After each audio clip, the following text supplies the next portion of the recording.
It's the day Malaysia's government has long been delaying, and consumers have long been dreading the rollout of a 6% goods and services tax. The government first proposed the GST in 2005, but kept postponing it, fearing the political costs.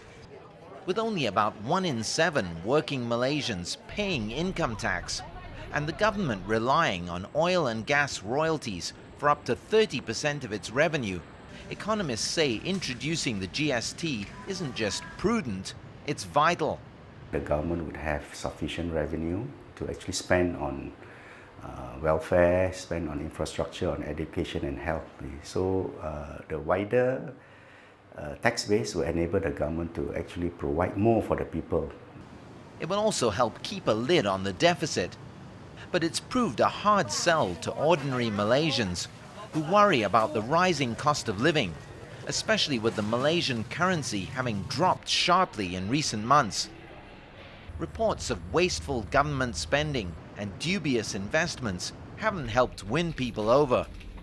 Personally, I do not oppose to the GST, but a few concerns that I think a lot of people have is that how the funds are going to be spent, where the funds are going, and whether it will be spent wisely.